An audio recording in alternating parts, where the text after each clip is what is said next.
평론가님. 네, 삼겹살집에서 당당히 혼자 고기를 구워 먹는 싱글녀가 화제가 된 적이 있습니다. 이것은 이제 혼자 사는 것, 그리고 혼자 식사하는 것이 어색하지 않은 문화가 형성됐다라는 것인데요.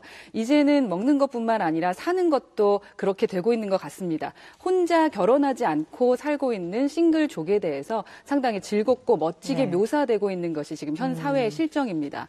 그 문제가, 그 문화가 잘못됐다거나 뭐 바꿔야 된다라고 말씀을 드리려는 것은 아닙니다. 다만 현재 결혼이 사치라고 생각하는 이 시대의 청춘 남녀들에게 결혼의 중요성과 그리고 현실적인 그 장점에 대해서 저희가 조금 더 다가가서 그러한 문화를 좀 만들어줘야 되지 않을까 하는 그런 생각을 해봤습니다. 이거는 사실 드라마나 영화에서도 2003년도에 싱글즈라는 그 영화에서 그 노처녀가 29세였는데 6년 뒤에 똑같은 그 주인공이 했던 드라마 영화에서는 38세가 됐어요. 그러니까 노처녀의 나이가 6년 만에 9살이 뛰어넘게 됐죠. 도 있을 것 같아요. 네, 아무래도 그 경력 단절이라는 이야기를 많이 하는데 내부적인 경력 단절과 외부적인 경력 단절이 있어지는 것 같아요.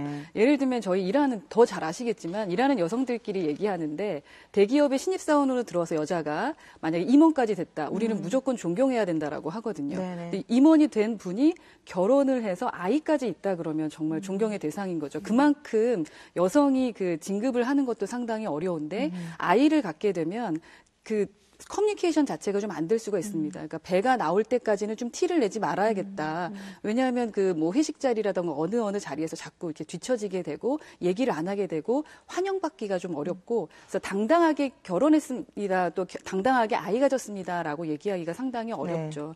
그러다 보니까 요즘엔 좀 대기업에서 좋은 그 제도들이 많이 생겨서 뭐 부서를 바꿔주거나 야근을 못하게 하는 경우도 있습니다. 근데 그게 또 내부적 경력 단절이 되는 거예요. 본인이 잘하던 일을 못하고 또 다른 데로 이제 바뀌게 되니까 그러한 얘기를 못 하죠. 근데 사회적으로는 아무래도 가사나 양육에 대해서는 일 책임자가 엄마다 보니까 일을 하면서도 내부적인 스트레스를 받고 또 집에서도 또 아이까지 낳고 나면요. 출산하고 집에 회사에 갔을 때 그 눈치를 사실은 좀 누구나 다 아는 내용일 겁니다. 그러다 보니까 회사에서의 스트레스 그리고 또 집에 가다 보면 아이에 대한 스트레스. 이중고죠, 이중고. 이런 거를 언니들이, 선배들이 있는 걸 본 거죠. 그러다 보니까 아무래도 결혼을 좀 늦게 해야 되지 않을까라는 생각을 더 많이 하게 되는 것 같아요. 하는데 사실 결혼은 현실인데 방송이라던가 잡지를 보면 결혼한 신혼집이 너무 아름다워요. 다 협찬이에요. 그러니까 너무 아름답고 고가고 집도 넓고 그런 모습을 보다 보니까 나도 그 정도는 해야 될 것 같은 거죠. 그럴 수도 있겠네요. 그쵸? 그리고 영향을 받을 수 있겠네요. 결혼식도 왠지 호텔에서 해야 될 것 같은 겁니다. 그래서 그러한 문화들이 자꾸 형성이 되다 보니까 이 정도는 해야지 하다 보면 결혼 준비 자금이 높아질 수밖에 없는 거죠. 아, 그렇군요. 잖아요. 그 더블 인컴하고 노 키즈 해서 좀 수입은 좀 늘리고 아이를 낳지 않으려고 하는 그런 딩크족이 좀 많아지고 있다고 하는데 그만큼 뭐 경제가 어렵고 살기 힘든 부분들이 분명히 있긴 있는 것 같습니다. 근데 저는 또 생각해 보면 지금 저는 아이가 하나인데 34세 아이를 낳았거든요. 노산이라고 했지만 사실 노산은 아니었던 것 같아요. 저 죄송합니다. 저 39에 늦둥이 났습니다. 국가에 공헌했습니다. 그러니까요. 근데 제가 노산 그 34세 가서 아이를 낳으려고 하는데 그 병원에서 노산이라고 하면서 너무나 무서운 그런 검사를 하게 하는 겁니다. 그러니까 스스로가 내가 너무 늦었구나를 생각하게 하는 것. 그것도 저는 문제라고 생각합니다. 사실 39의 아이를 낳아도 이렇게 말짱한데. 건강합니다. 말짱합니다. 사회에서 자꾸 그런 식으로 뭔가 넌 늦었다. 뭔가 잘못됐다라고 하는 것들이 좀 문제인 것 같고요. 그 낳은 아이 때문에 지금 결혼 생활이 얼마나 즐겁습니까? 그래서 아이를 낳고 이 행복한 삶을 누리는 것들을 여기저기에서 좀 많이 보여줬으면 좋겠어요. 한 45, 50도 아이 낳는 분들 많으시거든요. 그런 분들의 모습들을 좀 많이 보여주면서 좀 인식을 좀 바꿔줘야 될 것 같아요. 우선은 처음에 호감을 갖게 하는 건 진짜 중요한 것 같아요. 왜냐하면 우리가 야구랑 비교를 많이 하는데 말로 홈런, 그러니까 홈런을 치기는 쉽지 않아요. 안타를 쳐서 나가야 되지 않습니까? 그럼 우선은 일루를 밟아야 돼요. 파울볼 칠까봐. 근데 일루를 밟아야 되는데 그 일루를 밟는 게 뭐냐? 우선 첫인상이 좋아야 된다는 거죠. 첫인상. 처음에 만나서 저 사람 한 번 더 만나보고 싶다라고 느끼는 것이 필요합니다. 근데 첫인상에 결정하는 게 메라비안의 법칙이라고 55대 38대 7 법칙이 있어요. 네. 그게 뭐냐? 55가 외모입니다.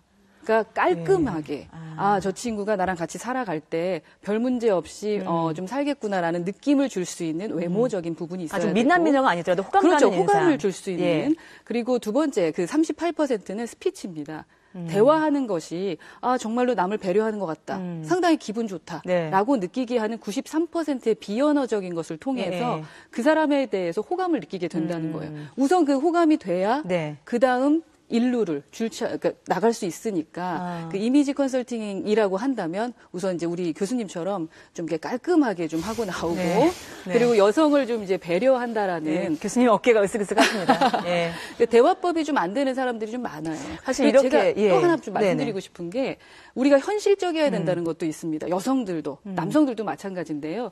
우리가 화면에서 네. 드라마에서 아니면 어떤 프로그램들을 보다 보면 정말 너무나 예쁘고 너무나 날씬하고 정말 잘생긴 사람들만 나온단 말이에요. 별에서 와야 돼요, 요즘은. 그거 쉽지 않다라는 네. 것을 우리가 인정해야 돼요. 그 인정하는 게 필요하고 예전에 우리 프로그램 MBC에 네. 사랑의 스튜디오라는 프로그램이 있었습니다. 네, 네, 네. 근데 그 프로그램을 보다 보면은 나도 한번 나가서 누군가를 만나볼까? 예. 저 사람도 저렇게 얘기를 하는구나. 네, 네. 라고 좀 느끼게 되는 것도 있는 것 같아요. 그래서 그런 프로그램을 조금 더 활성화시킨다거나 네. 아니면 아빠 어디가 같은 저런 남자 만나면 예. 정말 결혼 생활이 행복할 수 있겠구나라는 것을 좀 느끼게 하는 네. 현실적인 사회 변화 뭔가가 있어야 되지 않을까 뭔가 싶어요. 네, 네. 그래서 누구를 위해서가 아니라 또 뭐 나라의 뭔가를 위해서가 아니라 자기 자신의 행복을 위해서 가족을 만든다라는 것은 진정한 행복한 투자인 것 같습니다. 네, 네. 하나가 둘이 되면 분명 전체가 될 것이고 그게 여러분의 행복을 책임질 거니까요. 네, 네. 경제적으로도 여러분을 기쁘게 해드릴 겁니다.